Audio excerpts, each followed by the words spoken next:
In this class we'll be concerned with the learning curve theory. Theodore Paul Wright developed the learning curve theory.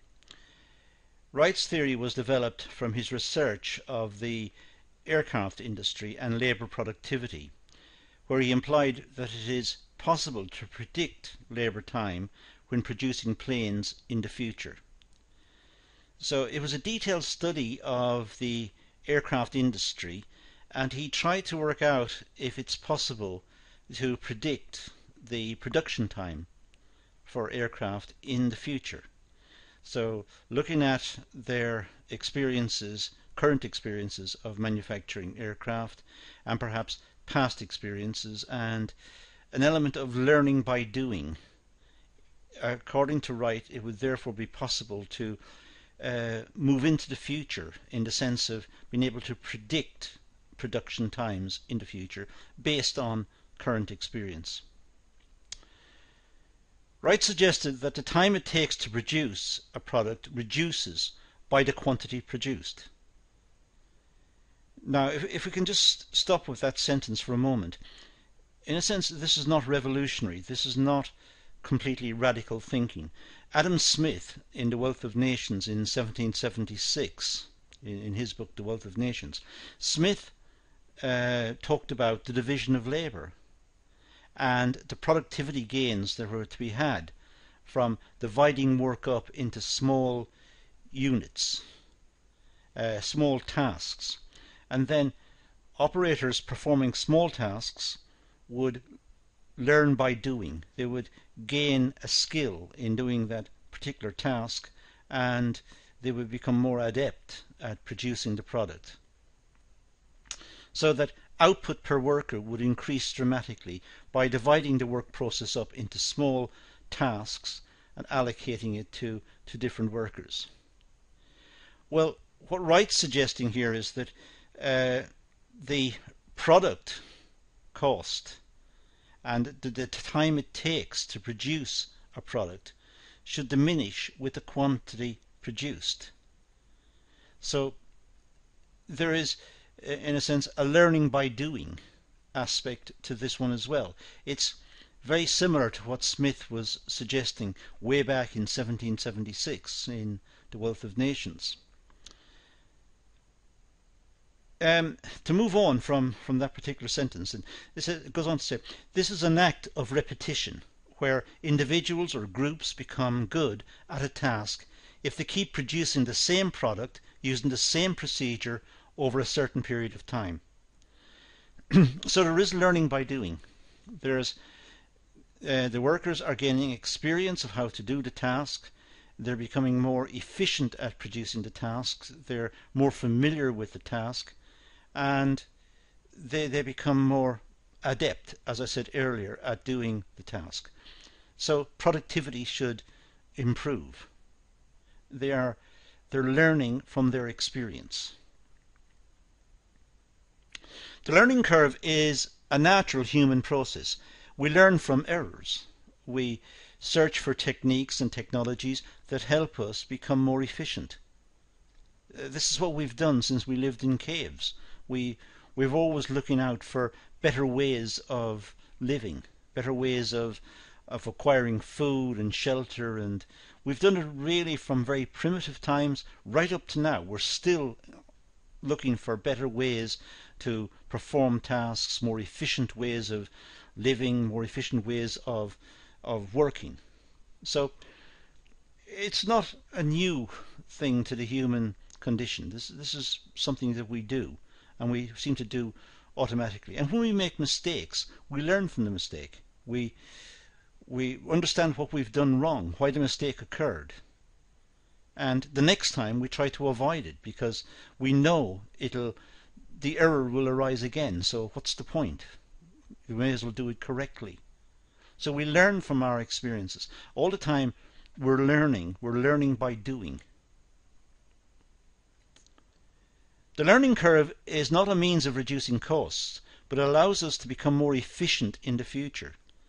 So it doesn't reduce current costs, but it allows us to become more efficient in the future, and thereby we become more skillful, more productive in the future, and that will have an impact on costs.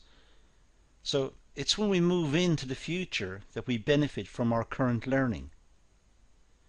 But our current learning has benefited from our previous learning, going right the way back. So the more we perform a task, the more skilled we become at performing it in the future.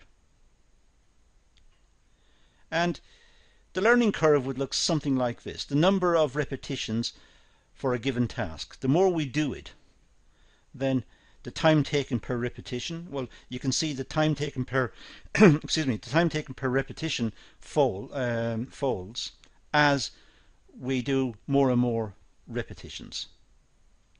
But you'll see that the curve tends to flatten out over towards the right hand side. And the reason is it'll still take us some time to perform the task. Even though we become super efficient, it'll still take time. And there will be a point at which there are no more efficiencies to be had. We have become as efficient as is possible, at which point costs will be fixed. So we can imagine the time to produce the task falling, because we learn from our errors, we learn from doing, we gain the experience of working it. So the time is falling, we're becoming more productive. But it starts to flatten out as the number of repetitions increases. Now, the advantages and disadvantages of the learning curve. Well, first are the advantages. The model is useful in distinguishing between dedicated employees and ones that show a lack of interest in the task being carried out. Quite simply, when people are set tasks and one person starts to become more and more efficient at producing the task, they're learning by doing. They're paying attention. They're learning from the mistakes. They're avoiding the mistakes in the future. They're finding more productive ways of carrying out the task. In other words, that person is engaged in the task. That person is dedicated. That person is interested. That person wants to succeed. A person who's not making progress, who's still taking the same time to produce the items, who's making the same mistakes over and over, is not one who's paying attention or dedicated to trying to improve.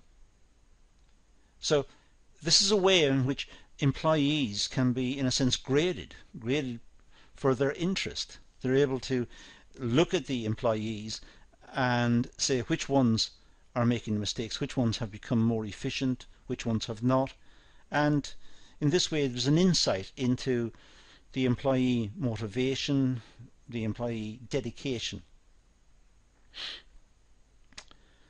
It's a process of filtering out the weaker candidates.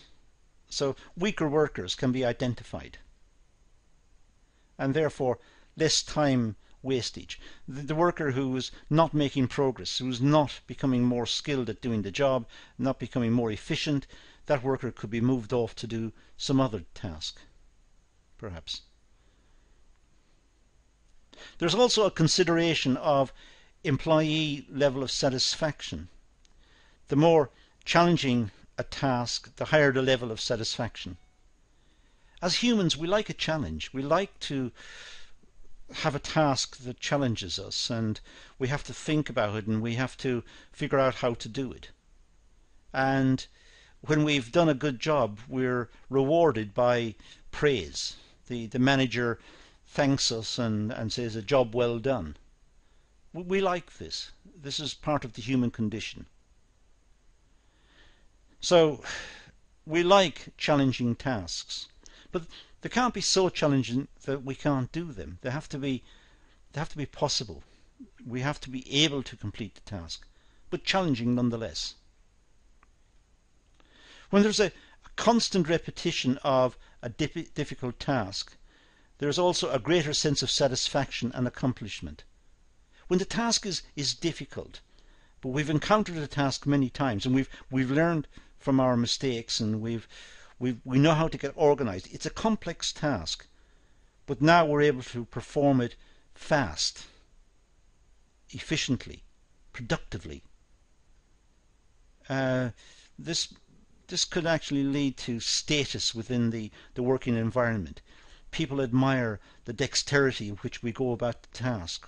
It's a complex task, but we're able to do it fast and it works. It's good quality. So we like to be able to, in a sense, show off what we've achieved. The disadvantages. Well, there's also a cost factor to take into account. The more repetition activities that take place, the more cost is incurred to the organizations. Repetition means breaking the task up into many single tasks. But then there is the movement along the line. There is the organization of the different tasks.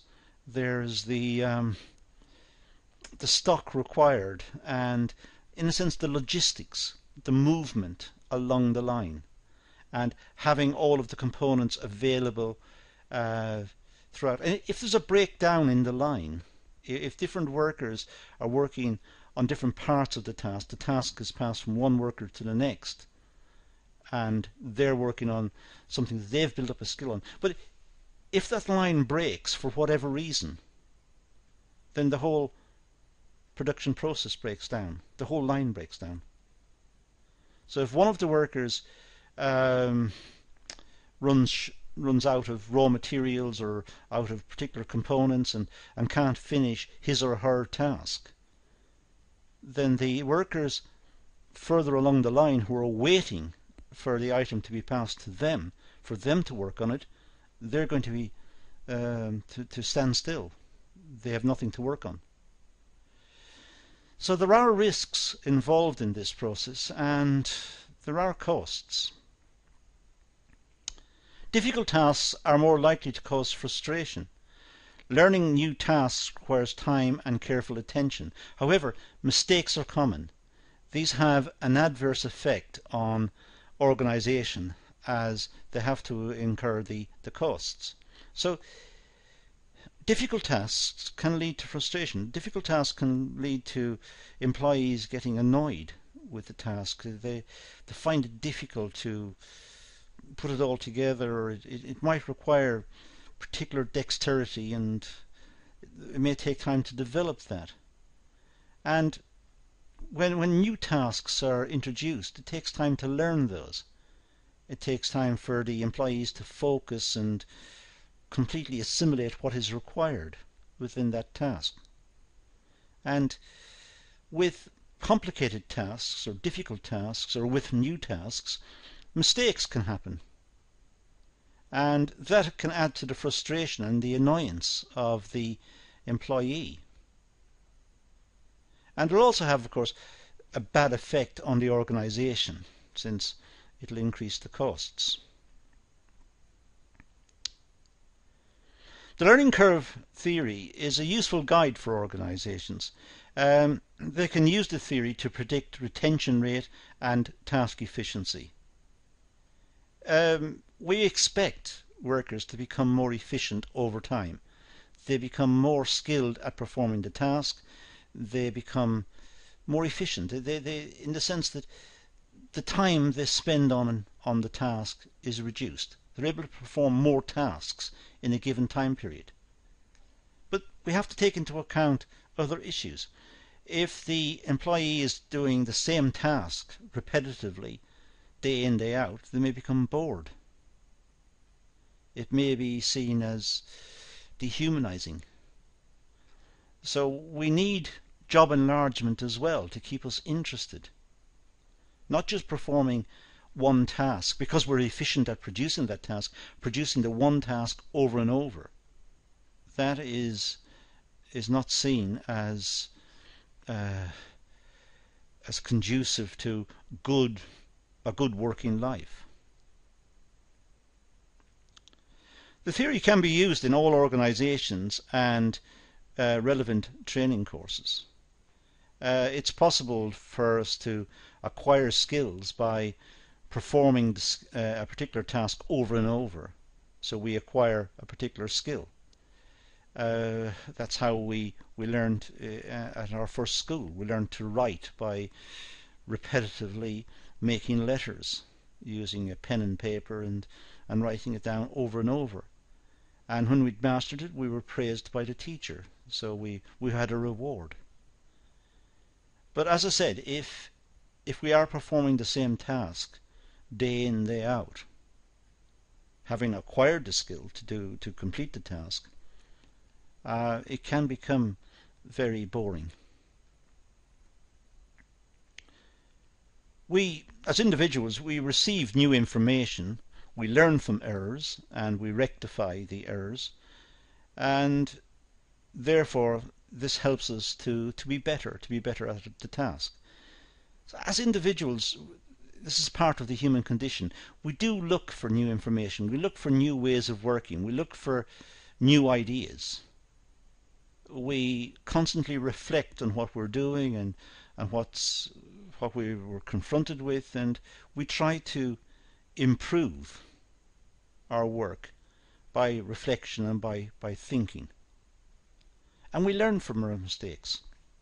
If we're careful, we understand what happened, why the outcome was not good. So the next time we approach the same task, we make alterations to avoid the errors. So this introduces us to the concept of the learning curve.